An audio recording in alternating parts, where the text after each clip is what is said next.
Salut et bienvenue dans cette nouvelle capsule de vidéo. Ça fait grand plaisir que je vous retrouve. Dans la vidéo précédente, nous avons eu à parler de l'interface. Nous avons défini les différentes parties de l'interface ainsi que les différents raccourcis. Aujourd'hui, ce que nous verrons, c'est le plan de travail. Alors, nous allons définir c'est quoi le plan de travail ainsi que les différentes actions que nous pouvons apporter sur le plan de travail. Un plan de travail représente l'écran de l'application ou de la page web que nous voulons concevoir. C'est la partie là où nous allons dessiner nos différents objets. C'est la partie de conception. Pour les habitués des maquettes sous Photoshop, vous verrez ici que nous avons la possibilité de créer différents plans de travail, ce qui n'est pas le cas sous Photoshop. Ici, dans un fichier XD, nous avons la possibilité d'avoir différents plans de travail. Alors, comment créer un nouveau plan de travail? Pour créer un nouveau plan de travail, nous avons deux manières. La première manière est la fenêtre de démarrage. Lorsque nous démarrons Adobe XD pour la première fois, elle nous présente une interface qui nous permet de pouvoir choisir des écrans déjà prédéfinis avec des pré-réglages. Nous pouvons directement choisir les différentes tailles de plans de travail. Nous avons une deuxième manière qui permet de créer des plans de travail. Cela consiste à activer à partir de la barre d'outils qui est tout à gauche en utilisant également le raccourci A du clavier. Une fois que nous cliquons sur cet outil, nous avons à gauche une palette de différentes tailles, de différents écrans qui nous est présenté. Nous pouvons alors cliquer sur la taille qui nous convient. Nous avons les différentes tailles telles que les iPhone 6, les iPhone 7, les différentes tailles de Android, les tailles de Microsoft et également les tailles du web. Et comment renommer nos différents plans de travail? Pour renommer les différents plans de travail, c'est tout simple. Nous double-cliquons sur le titre qui est tout juste en haut dans le bord supérieur à gauche et en ce moment, nous avons la possibilité de pouvoir renommer notre plan de travail. Nous pouvons le faire aussi à partir des panneaux des cadres. Comment sélectionner et modifier nos différentes propriétés de plan de travail? Nous pouvons modifier nos plans de travail de 4 manières. En cliquant sur le titre du plan de travail, tout en haut. Une fois que nous cliquons là-dessus, nous avons la possibilité de modifier les propriétés de notre plan de travail. Nous pouvons utiliser l'outil de sélection et en double-cliquant sur l'arrière-plan de notre plan de travail.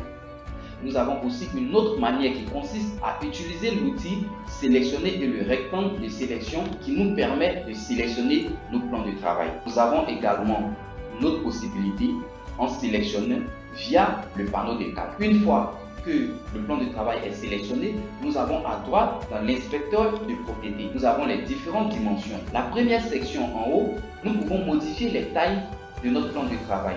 Nous pouvons également décider de l'affichage soit en orientation portrait ou en orientation paysage. Dans la section de défilement, nous avons la possibilité d'activer la fonction de défilement vertical. Si cette option est activée, une fois que nous prévisualisons notre travail sur notre ordinateur ou sur notre téléphone mobile, Adobe XD se chargera de pouvoir créer notre scrolling. Et comme conseil, ce que je vous suggère, lorsque vous choisissez les différents plans de travail qui sont déjà prédéfinis, ne touchez pas à la valeur du scrolling parce qu'en réalité, cette valeur est également prédéfinie. Donc, elle est déjà calculée. On sait que c'est à cette taille que nous pouvons passer au scrolling. Nous avons également dans la section apparence qui nous permet de donner du remplissage à notre plan de travail. Cette valeur nous permet de définir soit une couleur par défaut pour notre plan de travail. Nous avons également la section grille. La section grille va nous permettre de créer des grilles et de nous repérer, de nous donner une orientation sur notre design. Pour ceux qui utilisent beaucoup plus du Bootstrap, Bootstrap est basé sur un principe de 12 colonnes. En réalité, ici, nous pouvons également définir un principe de 12 colonnes, ce qui nous permettra d'être beaucoup plus objectif lorsque nous faisons notre design. Dans cette grille, vous pouvez définir vous-même vos propres propriétés et une fois que vous avez défini la grille que vous voulez,